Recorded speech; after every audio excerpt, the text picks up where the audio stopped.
It's a crazy world, crazy world. Somebody's gotta have to save you.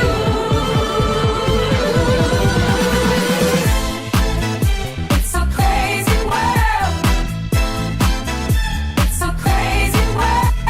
Somebody's gotta have to save you.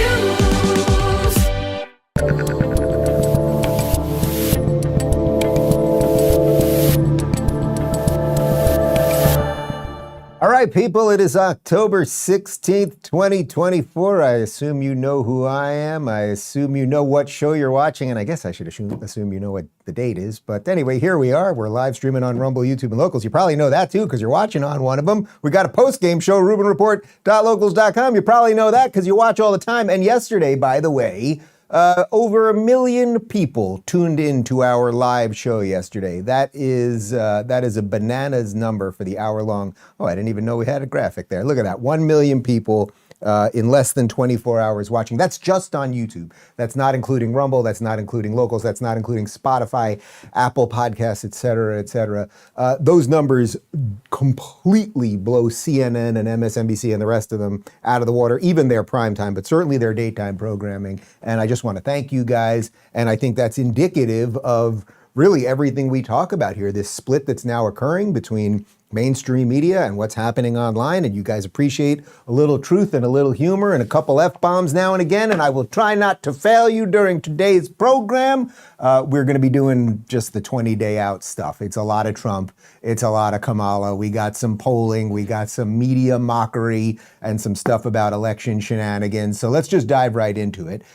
Donald Trump went to a Bloomberg event yesterday. Bloomberg, of course, they cover the markets and the economy and all that good stuff. And editor-in-chief John Micklethwait interviewed Trump. Now, he did not interview Kamala because although they invited Kamala, she did not show up. So we're going to show you a couple clips of Donald Trump sitting down with the editor-in-chief. And some of it was kind of pleasant and some of it was kind of sparry, kind of little tic-tacky. Take a look. The first is just for the record and for those people watching on television. The Economic Club of Chicago and Bloomberg both invited Vice President Harris to a similar interview about her economic plans that she has declined so far. Why should they trust you with that? Because we're about growth. She's got no growth whatsoever, and we're all about growth. We're going to bring companies back to our country. You look at even today, as I was driving over, I see these empty, old, beautiful, like steel mills and factories that are empty and falling down. Some have been converted to senior citizens' homes, but that's not going to do the trick. And we're going to bring the companies back. We're going to lower taxes still further for companies that are going to make their product in the USA.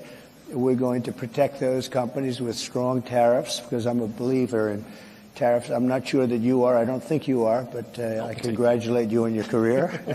But to me, the most beautiful word in the dictionary is tariff, and it's my favorite word. It needs a public relations firm to help it, but to me, it's the most beautiful word.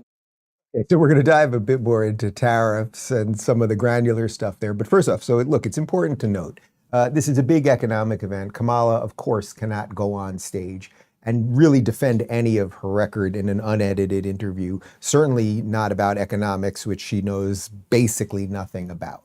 So she didn't show up to the thing. Okay, so Trump gets there, and parts of it were kind of pleasant, and parts of it, as I said, they got a little tic-tacky, a little sticky. We'll get to that in just a second. But first, what Trump, just like his blanket statement is, we're about growth, right?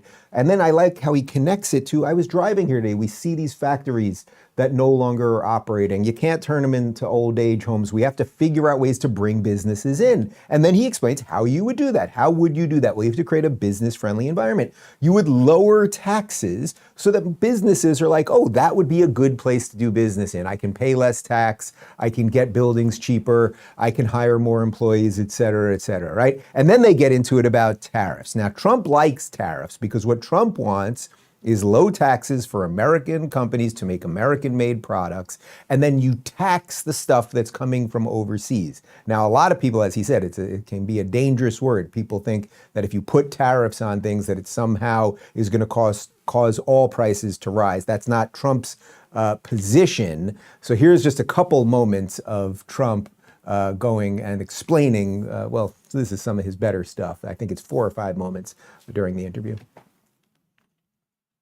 I think it's the greatest job in government. You show up to the office once a month and you say, let's see, flip a coin.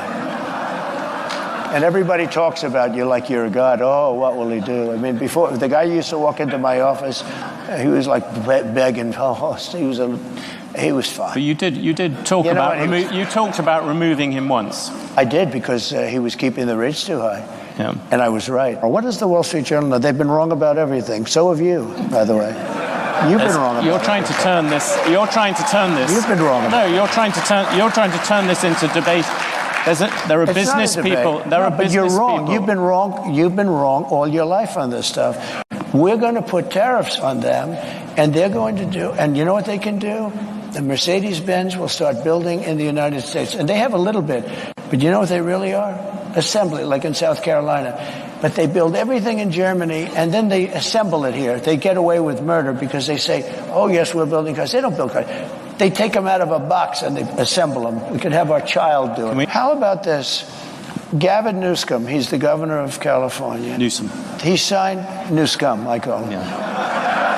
But do you think? No, he corrected me. He corrected me. I said, that's the first time I've been corrected. There are CEOs out here. If they said those sort of things about a rival CEO, they'd be sacked. Do you think it's fine for a president? But they don't have to survive like me. They don't have to go through what I have to go through. There has never been a president that's been treated like me, so I have to fight my own way. Well, you made a. I got to say, guys, he's really good. I had my frustrations with him during the primary, but that's right. They've never had to go through what I've gone. And this self-righteous guy sitting there, oh, these other people would be sacked if they said things the way you did. You called him new scum. And then Trump trying to explain the ridiculousness of what Mercedes does here to get around taxes and things of that nature. So now check out the piece on tariffs, because this was the most interesting part. And this is why it got a little tic-tacky with these two as they were discussing all that. And yes, you're going to find some people who will gain from individual tariffs. The overall effect could be massive in terms of the economy. I agree it's going to have a massive effect, positive effect.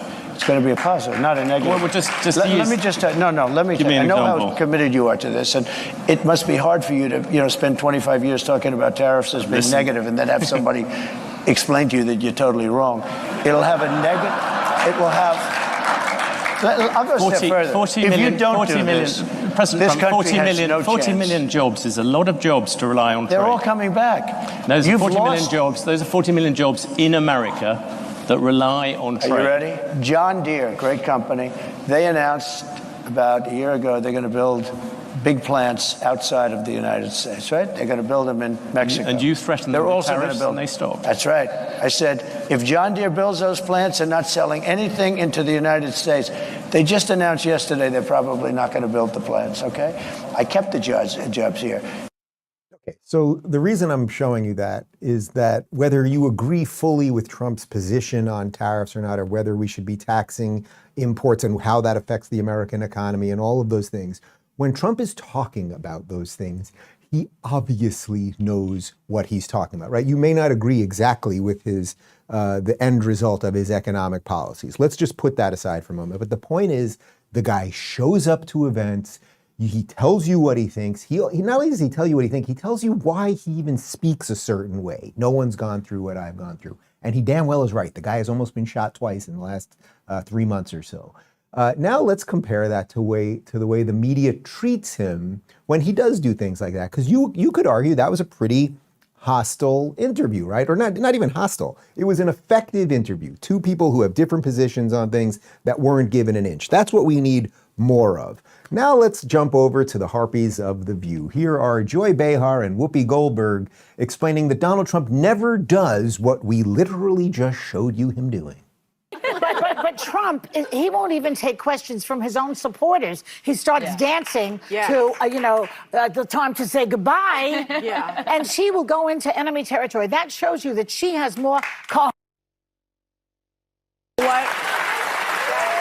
It's that thing. And this is for all the women in the audience. Women are forced to go into places constantly where people don't always welcome them. So she understands what this is. She gets it. And thank God for you men who are here in our audience who aren't afraid to come here and hear what we're doing. So thank you, and thank you to Brett Baer for saying yes, and to Joe Rogan for saying yes. Thank you for that. We'll be right back. The level of self-righteousness, thank you men for being here and listening to us, and we're women. And the guy's like, yes, I'm a man and I'm here and I listen to women. It's like, it has nothing to do with nothing. How did they even make that about male and female? Women go into places where they're not always liked. Do you think Donald Trump walks into a lot of rooms with people that are leaders of other countries and is liked? They don't like him because he puts, you're not going to believe it, I think I just came up with the phrase, America first. And that's not a thing that these people like. It's completely absurd. Also, it's just so patently absurd to imply that Donald Trump doesn't do hostile interviews, which he does all the time on every network where they're hostile to him. And then he also does all of these podcasts that generally are a little friendlier, let's say, but he actually speaks off the cuff and is funny and everything else.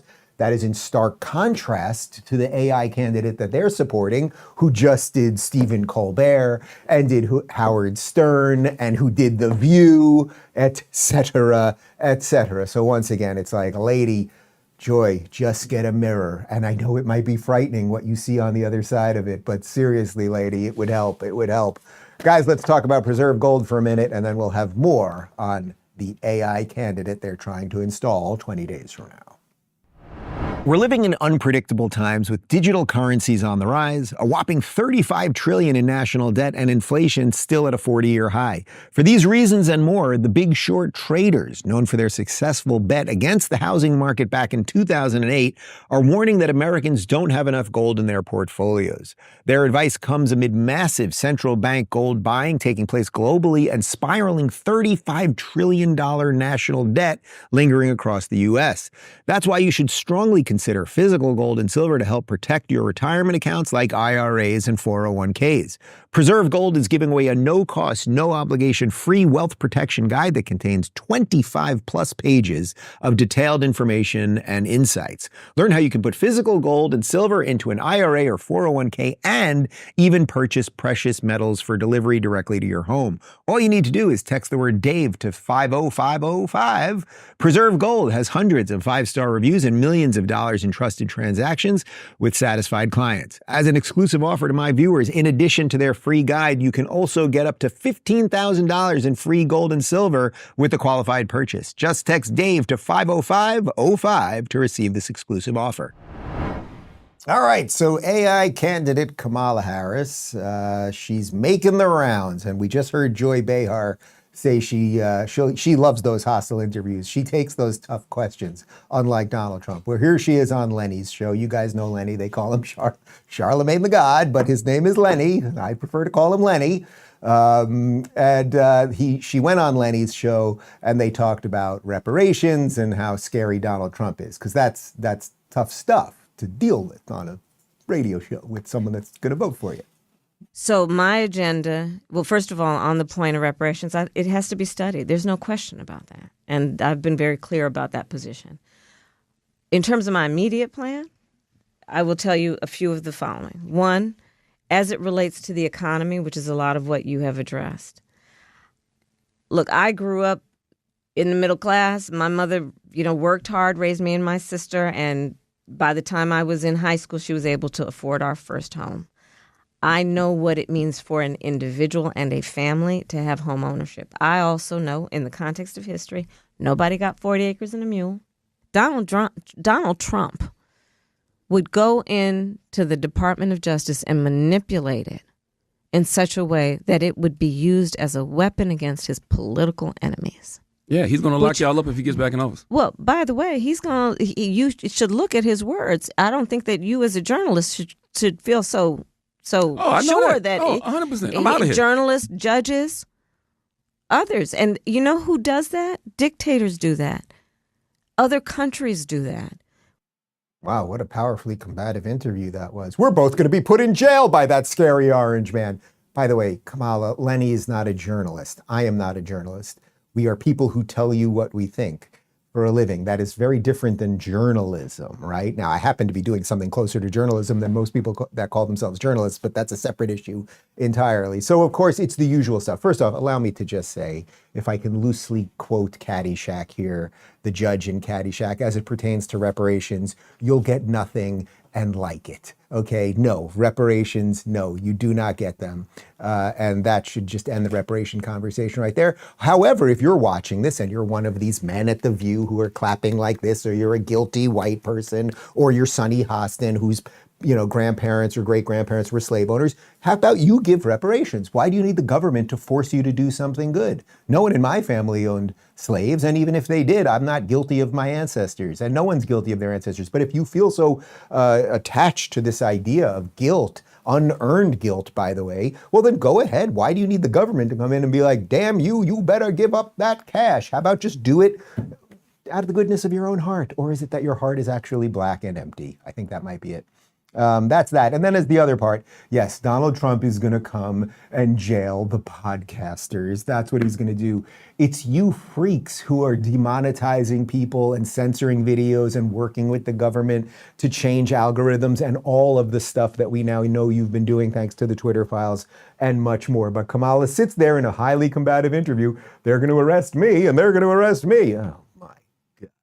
But if that isn't dumbing enough, here's a video of Kamala talking about the stars.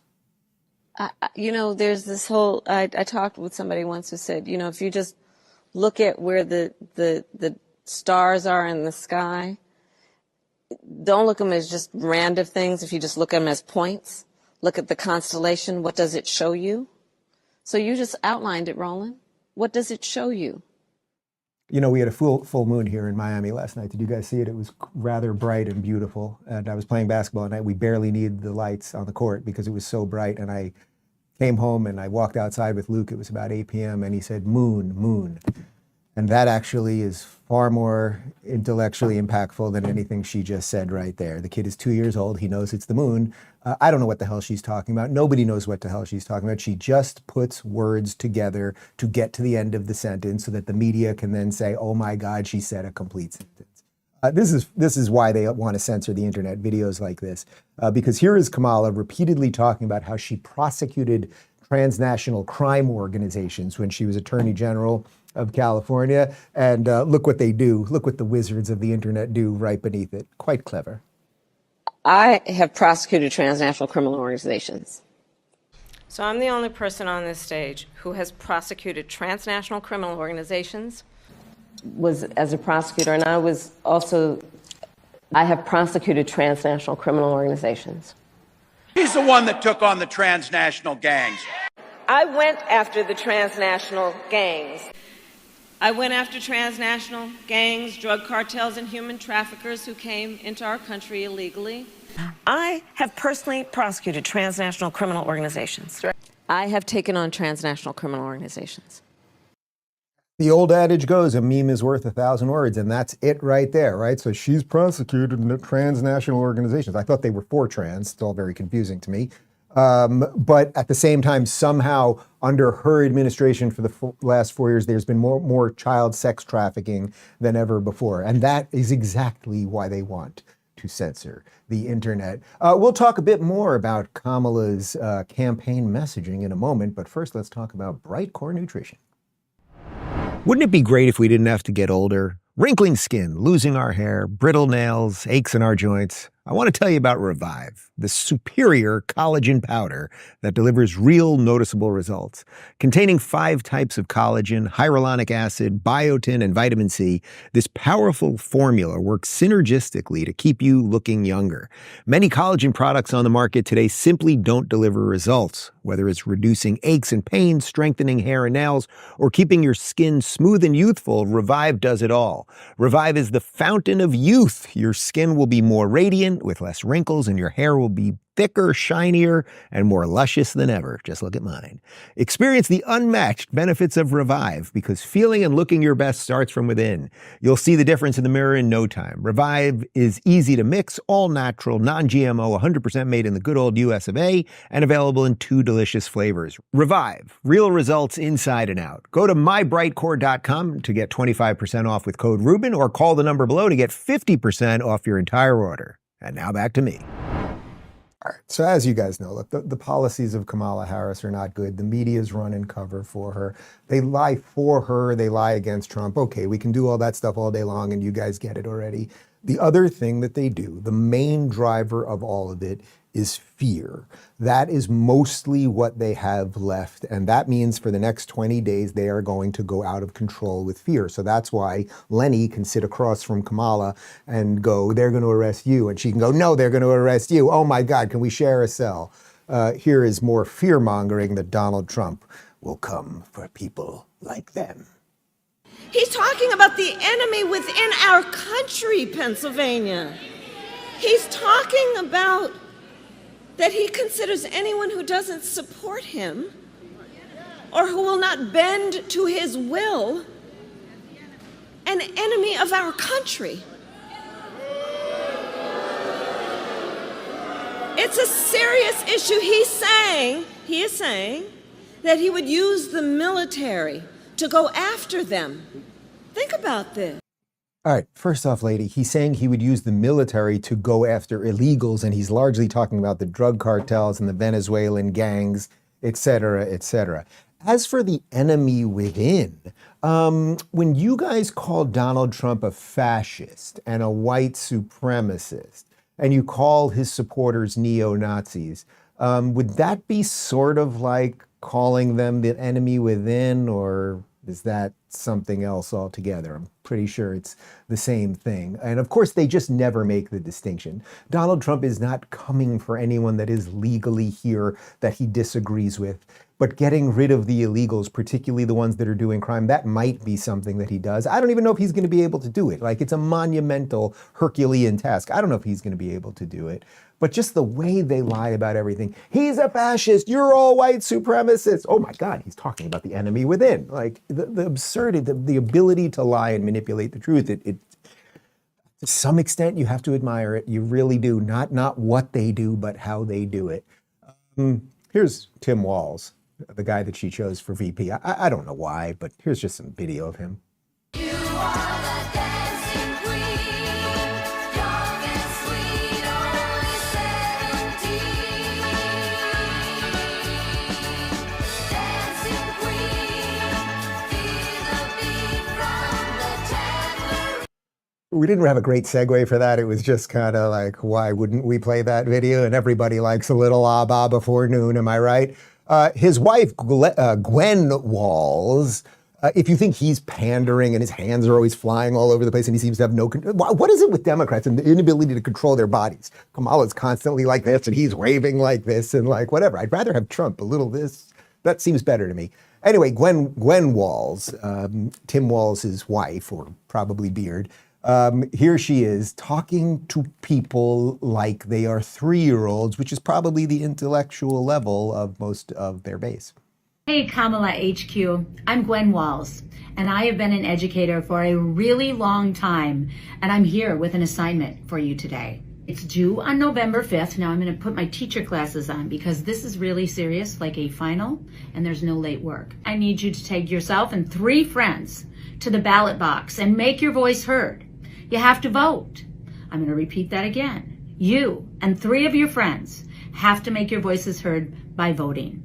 If you need more information, just go to iwillvote.com. And remember, no late work.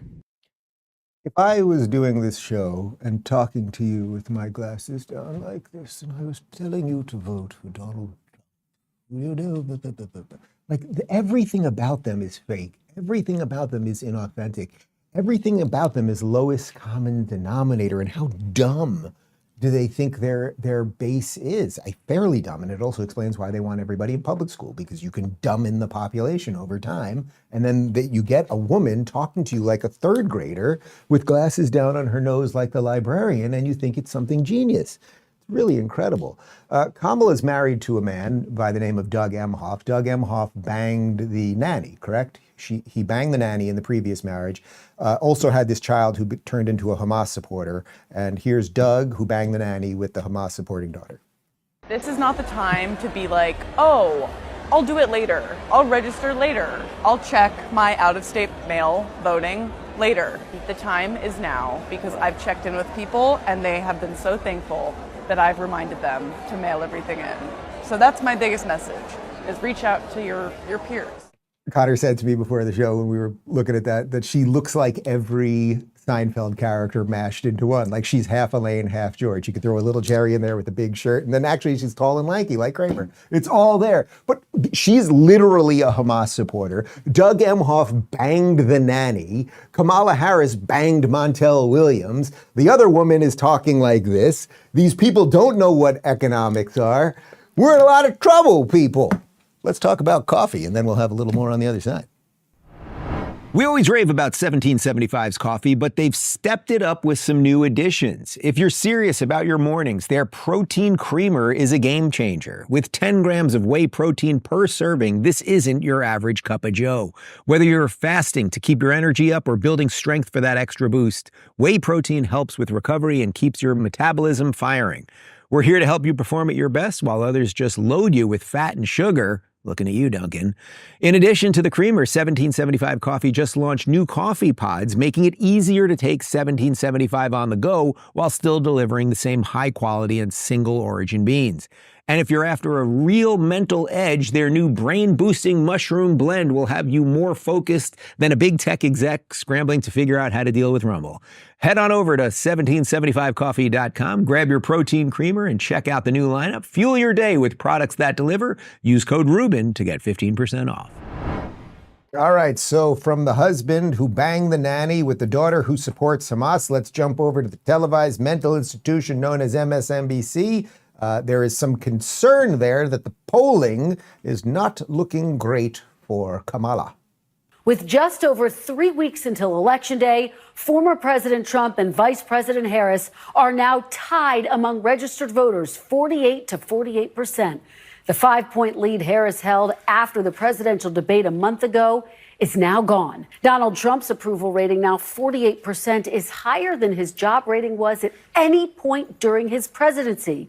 By 43 to 41%, more voters are concerned that Harris will continue President Biden's approach than are concerned that former President Trump will continue his first-term approach. I mean, just look at them side by side and you can see it. Remember that poll we took a month ago that you see here? It was just after that first Trump-Harris debate. Since then, we've had the VP debate. There have been some campaign activities, some interviews, some things that have changed in that time. I think this might be the biggest for Harris. We just asked the basic image perception people have. Is it positive or negative of these candidates? The Trump number's always been somewhere in this territory. In fact, this is a little bit high for him, believe it or not, 43% positive. But look at Harris, 43 positive, 49 negative. The significance, we polled this a month ago. She was 48% positive and 45 negative. She was above water, as they say. That's completely reversed. It now looks very similar to Trump's. That's a pretty big shift.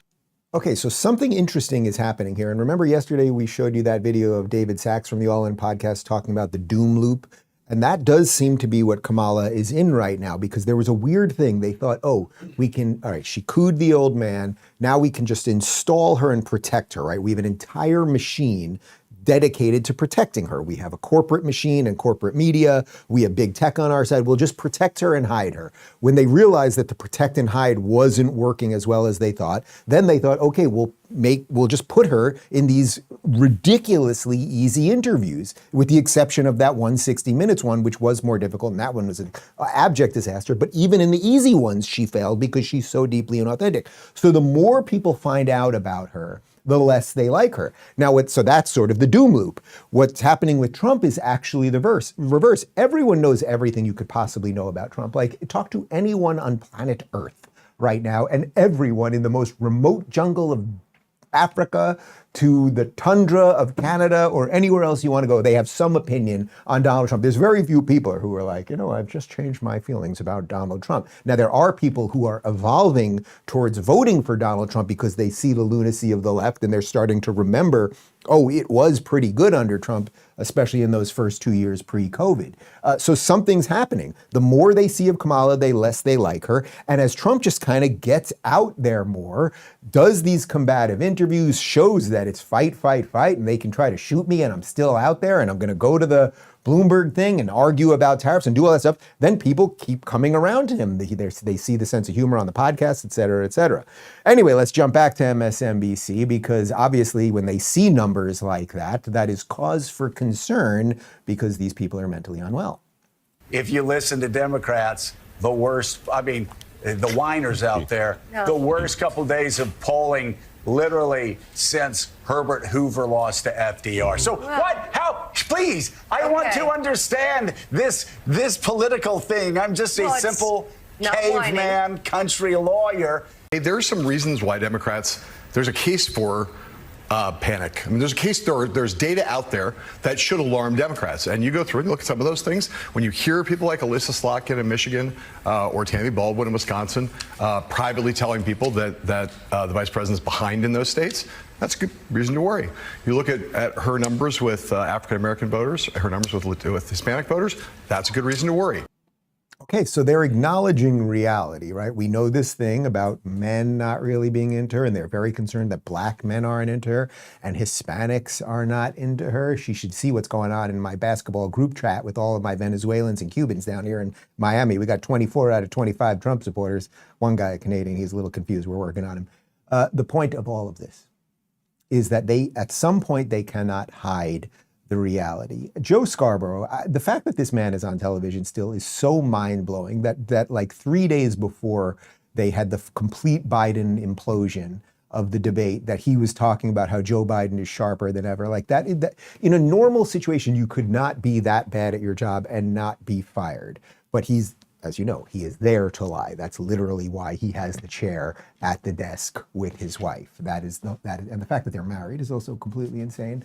Okay, as you know, numbers not looking great. More people see Kamala, the less they like her. Trump kind of doing some good things out there. Seems like there's some momentum, wide tent things happening. So what do they have to do? They have to go back to the fascist word. So I think it's very important for all the viewers to understand a few things about what is the Trump campaign and what is President Trump. He's authoritarian. It's nationalistic. It's far right. It's intolerant of dissent. It has a contempt for the rule of law. It requires direct obedience to a powerful leader, and it requires the supremacy of one ethnic group. Well, I just gave you the definition of what fascism is. Average American who is a Trump supporter does not understand that actually right now, President Trump is demonstrating the attributes of fascism every single day. Where Mark Milley calls Trump a fascist. You've read the book. Can you put this in some context for us and give us some idea of all that is in the book named War? You're seeing it there. That's right. This book is largely about the Biden administration, but the headlines about Trump really stand out. Mark Milley, Trump's former Joint Chiefs chairman, is using Bob Woodward to send a message, and it's a chilling message. To have the former Joint Chiefs chairman calling the former president and wannabe next president a fascist is front page news, and I'm glad it's been treated that way in the last few days. We have to talk seriously in this country about what fascism is and what it means to have Milley making this warning. But, let me say something. I was watching interviews with MAGA supporters. They do not believe that he will do what he says he's going to do. That is what we're up against. Mm-hmm. So if you say he's going to be dictator on day one, he wants to punish with the Air Forces, whatever we have, the armed forces, he wants to punish people who disagree with him, like people like us. Yes, Joy. Donald Trump is going to get the Air Force to blow up that fucking building. Like, honestly, I'd be for that, but I'm pretty sure Donald Trump wouldn't be. Call me far-right fascist. You know, I do want to issue an apology because a few days ago on Twitter, I said that Brian Stelter is filled with jelly, and there's just no evidence of that. It could be cream cheese. We just don't know. So I just want to put that out there. We have no idea if it, or even what jelly it is. I feel like it's strawberry jelly, but I'm not sure. Again, you guys get it. Like, he's a fascist. He's going to do, yeah, he didn't do any of these things the first time, but he's a fascist. Also, fascism is the deep connection between the corporations and the government. That's what creates a fascist society. The corporations, Joy and Joe over on MSNBC, they're the things that you work for that are all in cahoots with Kamala Harris. So if anyone is fascist here, if there's a fascist enterprise on the move, it's what you guys are part of, not what Donald Trump is part of. You guys are also using lawfare to remove him from ballots and all of those things. You have sham trials and take away his business opportunities and licenses in New York and all of these things. So actually that would be far closer to fascism than anything Donald Trump is doing. Of course, when they're not telling you that he's a fascist and that he wants to literally to use the Air Force to bomb the View, like that's a great, someone should do that in AI. Like that's pretty great. When he's not doing that, the other thing, of course, that he must be doing is going after the lesbian population. The lesbians, they're out there, they're doing their thing, and Donald Trump hates them and wants to destroy them. If I were to ask Vice President Harris a question, I think I would ask her, how soon do you think we can get the Equality Act passed? How about Donald Trump? I would ask him, do you see me as a human? Oh.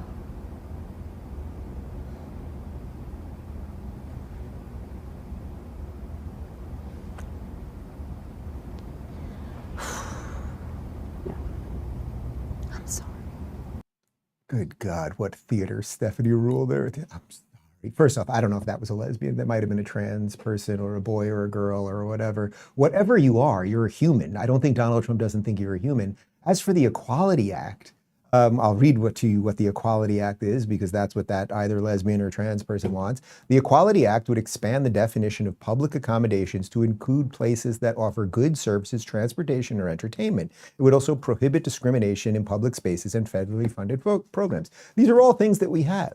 These are all things that we have. You can't discriminate against people based on the color of their skin or their gender or even their gender identity. You can't have these things. So, joking aside, person that said that, you have every right that anyone else has. You can marry whoever you want to marry. You can get whatever job you want to get. You should be judged based on your merit and the work that you put in and who you are as a person. And you have all of that opportunity in the United States. Donald Trump is not coming for those things. If you wish to be judged exclusively on your genitals or your gender identity or something, then I guess you should vote for Kamala Harris. But the ridiculous, that Stephanie rule on that, and again, it's a televised mental institution, that they bring this person on, Donald Trump, am I a human? And that she sits there and pretends that this is real, that any of this is real, is completely and utterly absurd. We have a bit more from MSNBC. We might be setting an MSNBC record today. I'm going to take a shower. You know what I'm recommending? Everyone's going home after this. You're all showering individually. We don't shower together here at the Rubin Report. Everyone's going home and showering, and then we can convene later. I know we have meetings and stuff later. Here's more from MSNBC. It's Joy Reid, who's bananas. It's a guy from the Lincoln Project. These are all Democrats who pretend to be Republicans so that they can go after Trump. Little compilation for you. Enjoy. At this point, you can't call what Trump is running a campaign.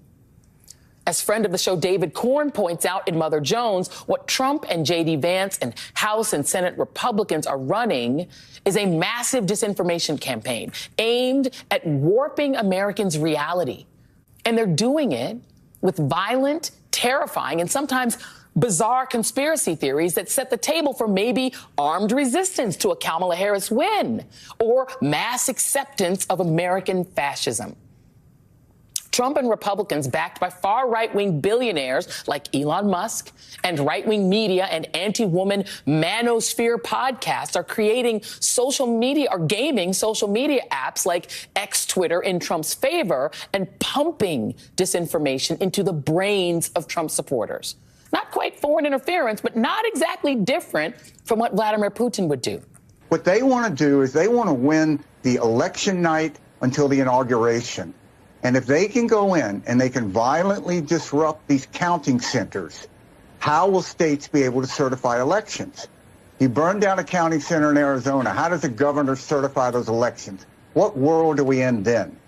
And I think that we really have to anticipate that, think about it. It's really incredible what they do. Everything that they're accusing Trump supporters of potentially doing in the future is what they have done for years.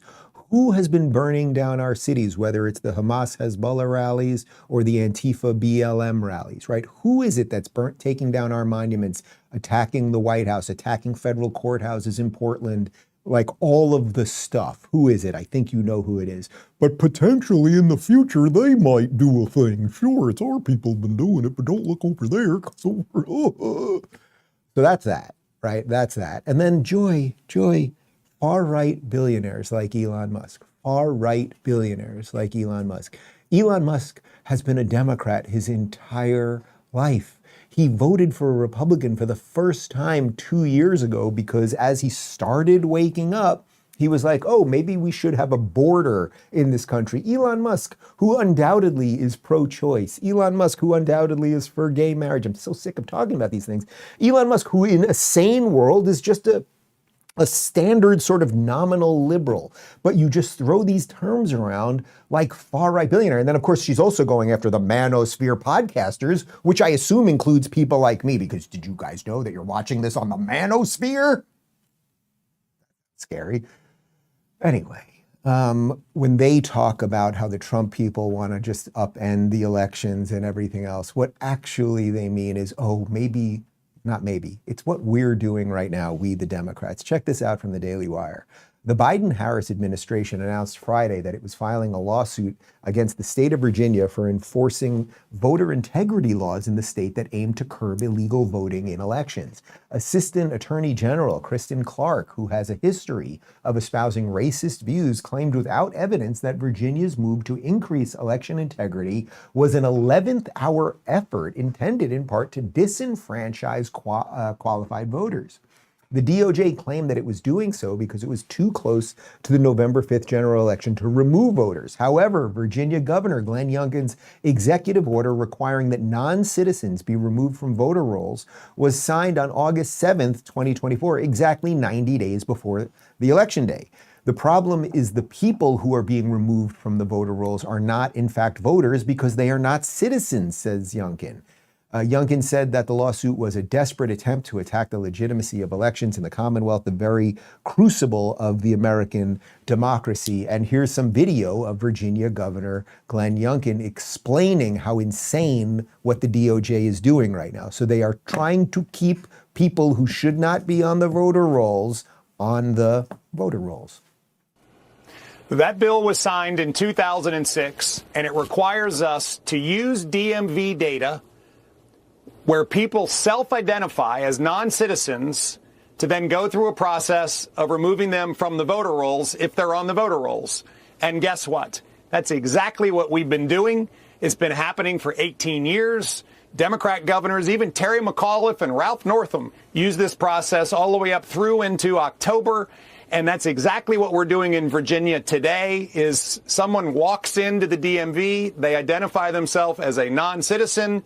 Somehow or another, either by accident or by purpose, they register to vote. They're on the voter roll. We go through a process of notifying the registrar that they need to be told that if they cannot affirm their citizenship in 14 days, they're taken off the voter roll. And this is the process that the Department of Justice, 25 days before a presidential election, turns around and says, you must stop doing this. And that is unbelievable to me. I mean, here I am, a governor, mandated, and oh, by the way, proud to support and defend the Constitution of the United States, the Constitution of the Commonwealth of Virginia, and by law to make sure that we have clean voter rolls. And the Department of Justice shows up 25 days before a presidential election and says, stop doing that. To me, this is unprecedented. And I think it represents a Department of Justice that is trying to achieve something other than fair and free elections. Youngkin is quite good. We should probably use more videos of him. Do you realize how insane this is that right before the election, the DOJ is trying to keep people who are illegal on the voter rolls? That's literally what they are doing. meaning that these people who show up, and we could have an honest discussion, like if you're an illegal and you show up to the DMV, should you even be allowed to get a license? But okay, they allow you to get a license as an illegal in Virginia. Let's just put aside that argument for just a second. They allow you to do that. Then when you do that, you are registering to vote. You obviously shouldn't be allowed to register to vote just because you got the license. Again, putting aside whether you should get the license in the first place. So all they're doing is saying, okay, fine, you can have the license, but you can't register to vote. You don't legally live in this country. And right before the election, our Department of Justice is trying to keep those people on the rolls. That's what's happening right now. That is far more of a threat to democracy and free and fair elections than Donald Trump with the Air Force trying to take out Joy Behar. Although I'm sure she has enough injections in her face that she'd be fine after. Let's go over to 60 Minutes because this is sort of interesting. You can see how they are already seeding that if Kamala wins, suddenly it will be very, very okay to talk about unfair elections. And Philadelphia, don't forget the pipe burst in Philadelphia last time and then all hell broke loose. Philadelphia seems like ground zero for some shenanigans. So in 2020, it took 4 days to call the election in Pennsylvania. What took so long? When you have half of your voters vote by mail, like we did in 2020, counting those votes takes time. We saw for ourselves at a ballot intake center in Chester County outside Philadelphia. So this is the actual envelope, and these where the ballots are returned in. And this is a sample? Correct, Yeah. yes. Elections Administrator Karen Barsoom showed us how each ballot arrives inside 2 different envelopes. 94 ballots in 1 tray. Processing them is a tedious task, which under Pennsylvania law cannot start until 7 a.m. on Election Day. So when we do open it, there is another envelope. So hypothetically speaking, if we have 100,000 mail-in ballots, we have to deal with double the amount of envelopes, which is a long process. And then the ballots comes out. And you can't count it folded like that. Correct. We will need to have a whole different team unfold them, backfold them, to get the creases out as good as we can. How long does it take to process each ballot? Several minutes. It's not like done in a sec. Holy shit, people. They have to open envelopes and defold things. And this could take days on top of the fact that the pipe might burst. But you can see what they're doing already. They're already, because there is a general sense now that this is not going to go well for Kamala. They're already seeding the ground that, because, the other issue that they have right now is that in that we are not in the midst of the pandemic, and there will probably be less mail-in ballots. They're going to have to figure out some other shenanigans, right? Because we were in the middle of a once-in-a-generation pandemic and the masks and the injections and all of that stuff. You better mail in your ballots. But now if they have less mail-in ballots, they'll have less reason to delay the results. In any functioning society, there should be an election day. That election day should be a national holiday, which we absolutely should have, and hopefully Trump will do that. If and when he becomes president again. And we should be able to know the results that night. By midnight Eastern that night, we should know the results of the election. But they're already seeing, well, no, it could take 4 days in Philadelphia. And Philadelphia is where it is in Pennsylvania, and that is a swing state, and everyone kind of thinks Trump needs to win that. Like, you can see it all being laid out right in front of our eyes. The other thing that was laid out right in front of our eyes is that there was a coup against Joe Biden. Joe Biden clearly was not able to function as president. He obviously has either Parkinson's or dementia or whatever it is. He clearly has not been pulling the strings and everything else. He was horrible at the debate. This presidency has been an abject disaster and sham. But the fact of the matter is they pushed him out. He has basically said that on The View. He said he didn't want to leave and that he was felt that he could still beat Trump and was doing the job effectively. That's his position. Those are his words, right? And we know that Nancy Pelosi has said that she and Schumer and Obama, they got together and they figured something out, and then they claimed it was grassroots that they got Kamala and all of that stuff. It's all nonsense. It's not nonsense. They did all of these nefarious things. And now the crazy part is, as the days go by, they're admitting it more and more. Check this out. This is Nancy Pelosi yesterday saying that she hasn't spoke to Biden since he dropped out. And there might be a reason for that. With Joe Biden since that had happened.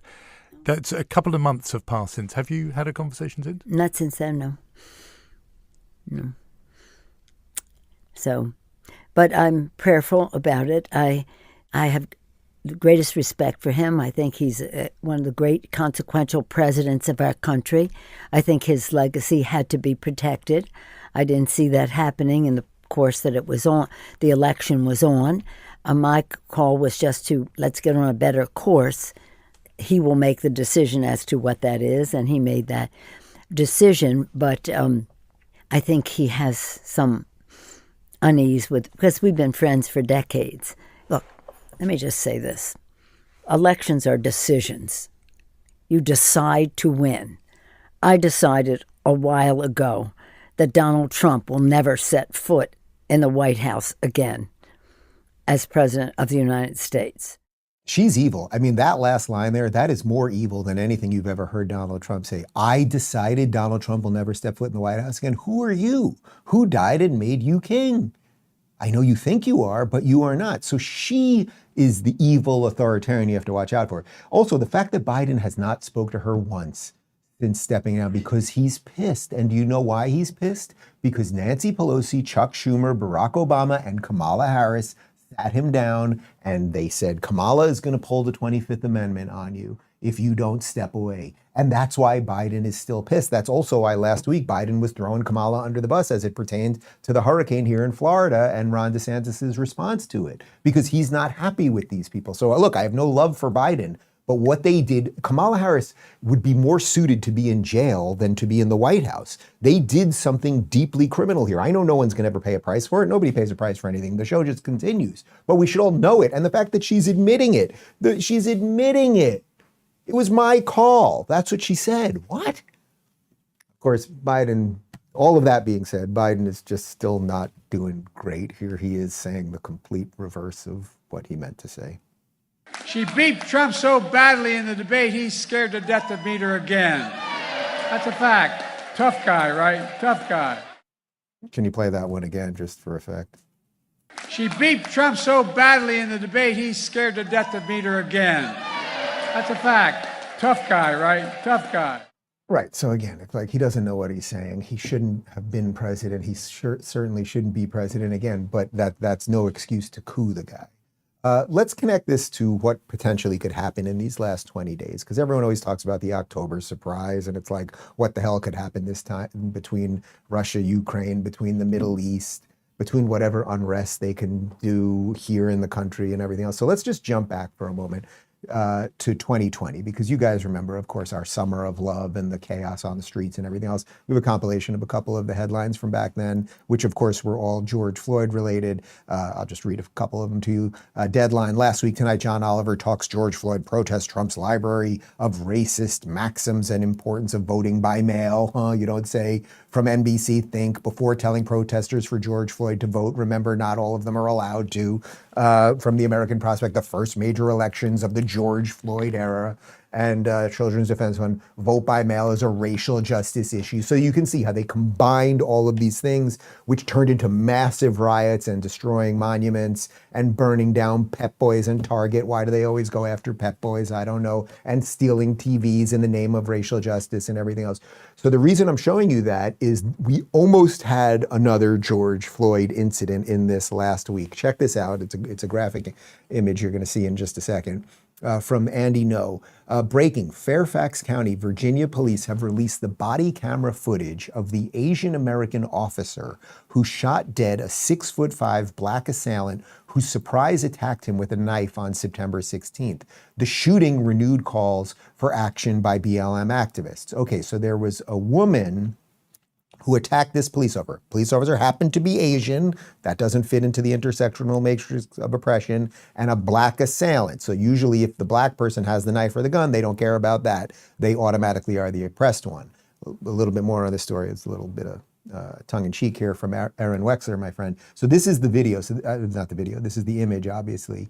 And Aaron said, if it weren't for Elon buying X, this could have been 2024's George Floyd. And she's absolutely right. So there's the Asian officer who shot this woman. She has a knife in her hand and she's attacking the police officer. I mean, that looks like a Time magazine image of the year. Not that Time magazine deserves any credit, but okay. So the reason I am showing you all of this is because we are always just like a hair away from the next race riot. We're always a hair away from the Democrats saying, okay, we need more Hamas rallies today, or we need more Antifa rallies, we need something burned down. And then the Democrats, you know, they know they're the foot soldiers, right? Kamala, like, you should be angry, you should get out there and do what you gotta do. And okay, oh, it's COVID, but you know, somehow social justice is more important than stopping a pandemic, all of these things.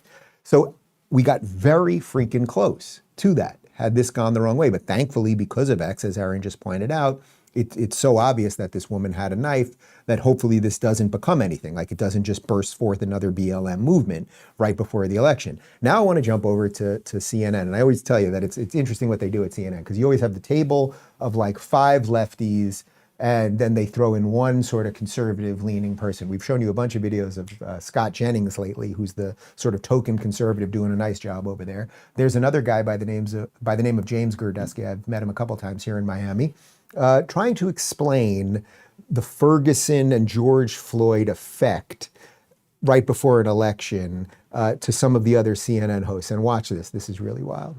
Just yesterday, Ryan, about how in the context of riots, he was saying, let's just bring the military into it to deal with American citizens. I mean, that happened yesterday. Right, but the post-George Floyd riots resulted in an excess of over 15,000 black male deaths in this country.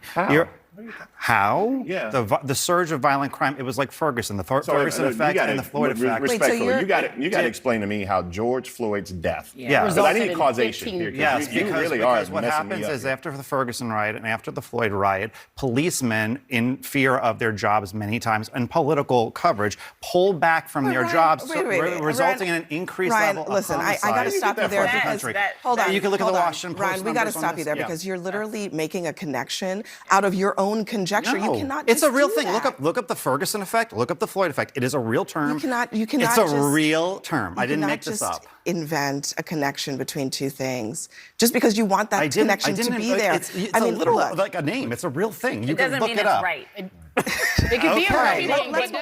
Okay, so his name's Ryan, by the way. I think I said James. You can just see the way they don't want to deal with reality. His name's Ryan James Girdusky.